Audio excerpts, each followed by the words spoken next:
So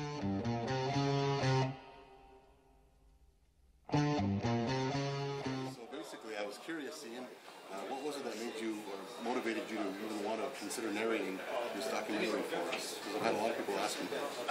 I get bored at Christmas. Okay. Yeah. No, I'm a very busy guy. If you'd asked me to do it now, or you asked me to do it in March or April of next year, not a chance. But at Christmas, I'm a benevolent soul. I tend to do stuff that is. This is in the spirit of Christmas. I'm not a Christian. You know, let's not get crazy about it. I'm not a Christian, but I'm greatly a supporter of the traditions and culture of Christianity, particularly of the Anglican Church in England. So I'm kind of in a good mood at Christmas, where I usually do charity concerts in churches and cathedrals,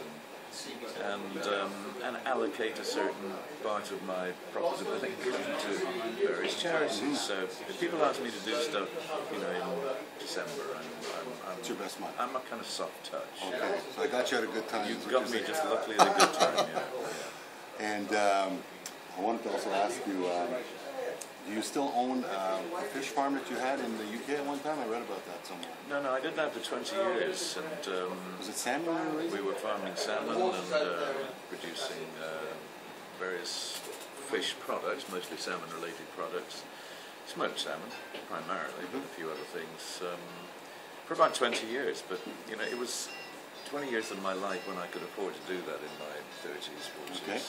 By the time I got into my 50s, I was beginning to think life is too short to be, doing this all the time. And if I was going to have to make a choice between smelling of fish and smelling of sweat-stained stage clothes, then I think I prefer the latter. Because what I've been all my life as a musician, and I really felt that I couldn't really be responsible. We weren't a huge company, but we had about 400 employees, and it's a bit of a strain when you have the responsibility of people, their jobs, their security, and being essentially one-man band. I was the only financial support behind this company. It was getting a little scary. 200 employees from one time. Well, we had about 400 people working, but it was just too much to be easy, to sleep at night, especially when inevitably things go wrong in the food industry. You get ups and downs of prices and costs. And the thing that really shook me out a bit was ultimately the environmental considerations of intensively farming salmon, which are a species that require feed derived from the traditional prey species in the ocean. So in order to hoover up industrial quantities of low-grade fish meal to make high-quality salmon feed that they can convert at something like 1.5 to 1 food conversion, which is very good in the animal husbandry business. You'd be taking 10, 12 tons of other fish species from the sea to produce 1 ton of salmon when you looked at it all the way down the line.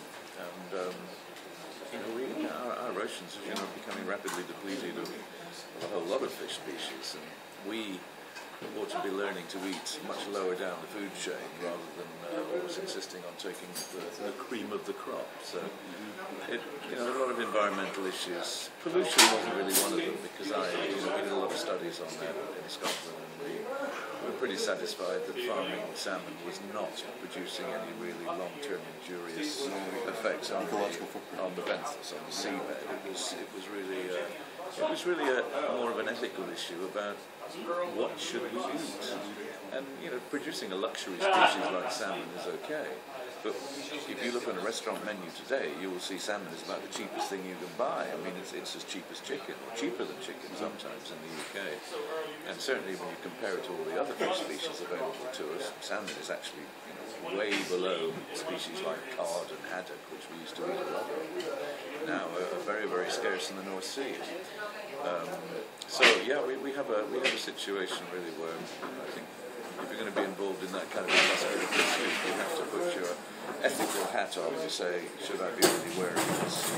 And in my case, I decided it was time not to do that. Hi Terry, just doing a quick interview here. And so yeah, it was a tricky tricky decision, but I decided to get out of it. I bet you wish I had asked that now. Well, no, it's because I eat a lot of fish, believe it or not. I'm almost on a 100% fish diet these days because I have to get into shape for my eventual film. That in itself is very worrying because we're being told that we should, if you take average fish species across planet Earth, you know, some places are safer than others, some fish are safer than others, but if you look at the big picture, we're being told by the scientific end of the nutrition trade that we should only be eating fish maybe a couple of times a week. Because of the mercury? Well, because of a whole lot of very toxic and some carcinogenic material which will find its way through the food chain and becomes very concentrated the higher up you go in the food chain. So certain fish species are you know, kind of, you don't really want to be eating them that often. Yeah. I do a lot of chicken too, but organic. Yeah, well, that's right. Yeah, organic, and then we hope that what we're feeding our organic chicken on having been riddled with pesticides in the first place from even vegetarian. You see, we keep chickens at home, and we like to think, oh, these are organic chickens, you know, and everything. The eggs they're not eating anything else. Yeah. But what they're eating is a lot of waste food that we don't eat. Some of which is processed foods. We don't give them chicken as a rule. The chicken. We don't give them meat, but we give them a lot of vegetables. Some of which, you know, will have been affected by pesticides. And anyway, taking all of these things into account, it just became, to me, a sort of a watershed moment where I thought, I don't think I want to be involved in doing that kind of a food production activity when, if I was looking back and starting again, I would probably settle on shellfish farming because it's very low impact. Farming mussels, farming scallops, farming oysters. I mean, if you're in a good area with a natural prevalence of suitable planktonic material for shellfish to eat, then they kind of just grow themselves. They're a free harvest. You still have to have boats, moorings, lines, buoys, markers, all the stuff that goes with farming. But in terms of the actual production of these things, from a farming perspective, it's very low impact environmentally. So I think I would have been happier being a mussel or shellfish farmer than being a finfish farmer. But finfish, I think they play their part in farm species, and as long as we don't overdo it, you know, it's part of the big picture. It's like farming salmon is like wind power. It's part of the energy solution, but it's not in itself the big salvation in terms of feeding the planet with farmed fish. Forget it. You know, trying to provide our energy needs from wind power alone, forget it. You know, right now, you have a contender for his place as the next American president who believes in re-energizing the coal industry. And sure, there are ways to make coal more efficient and less injurious in terms of environmental damage, but still, it's a pretty dirty old stuff. And some of us still think that properly controlled nuclear power is the short-term better answer. But it still takes 8 to 10 years to bring nuclear technology on stream. So there's no quick fixes right now. Anyway, why are we talking about this? I have no idea, but it's good. I enjoyed that too. Another thing is one of my favorite bands happens to be Black Sabbath, and I know that you had worked at one time with Tony Iommi. I know it was probably in '68ish. Well, he you know, Tony was playing with, in fact, the band that went on to become Black Sabbath. Just around the time that we started playing, and we met Tony at some gig, and he came along and had a jam with us a couple of times. You know, there was obviously quiet talk about maybe he would like us and want to join our band, but it wasn't a deliberate overture. It wasn't. This was not like Tony joined Jethro Tull for 2 weeks or something. He didn't. I mean, we just kind of got together. We played a little bit, and I think it was the right thing that Tony stayed with the group he was with, because he became very successful with that band,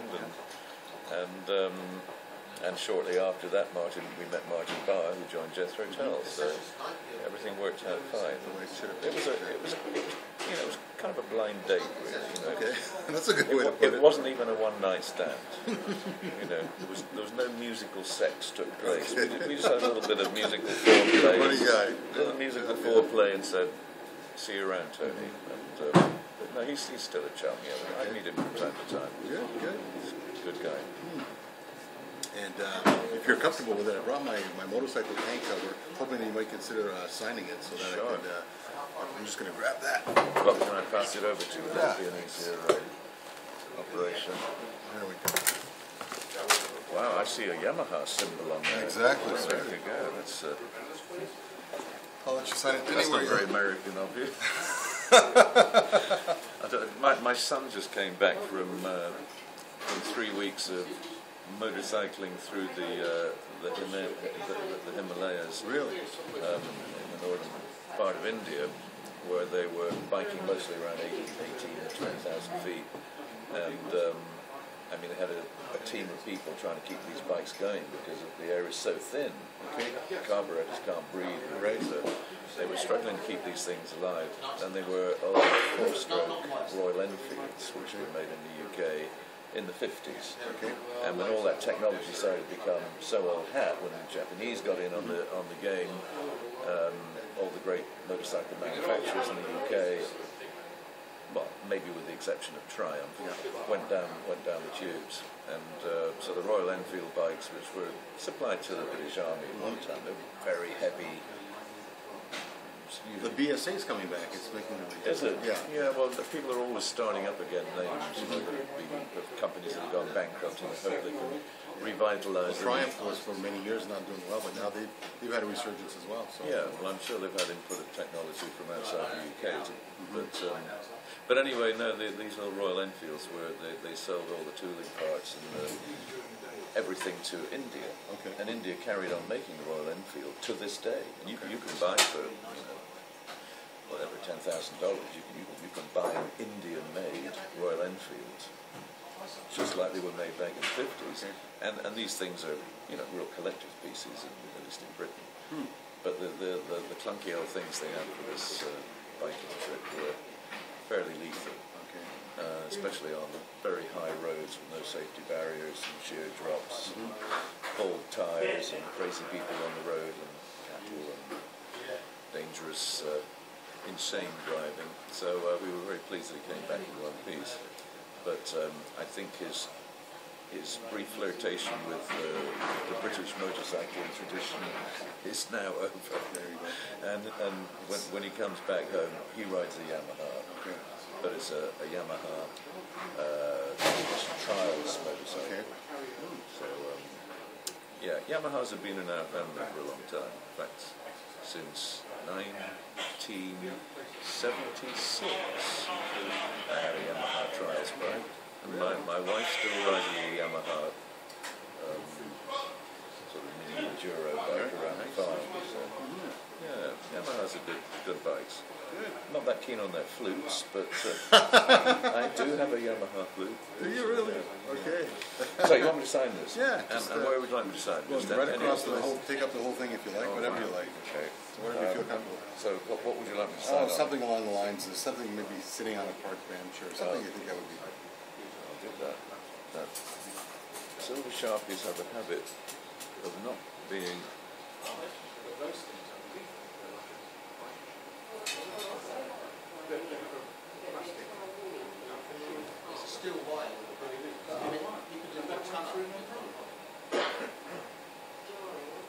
if there's anything that's even remotely sort of greasy on the surface, they don't like it. I'm going to have it recoded once it's signed. That's the theory. Okay.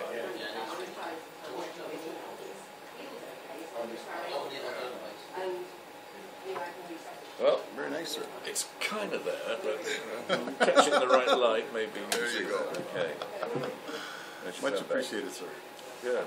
Yeah. I'm not quite sure what this is. Well, that's my friend. He asked me to have you, if you didn't mind. I don't have drumsticks, and you probably don't have drumsticks. So I said to him, "Well, would you be okay with chopsticks being signed somehow to give to his daughter? He's got a daughter who's into your music." Oh well, I'll tell you what. I don't know if he's here, but I don't know. I don't see Scott here. Is he come and gone? Do you know? Well, he's certainly around. I've seen him and I've seen Ruth and I've seen the children. I wonder if Scott would have a drumstick that could be signed. Oh well, the drummers do it all the time. They have very small handwriting, like sounding a flute.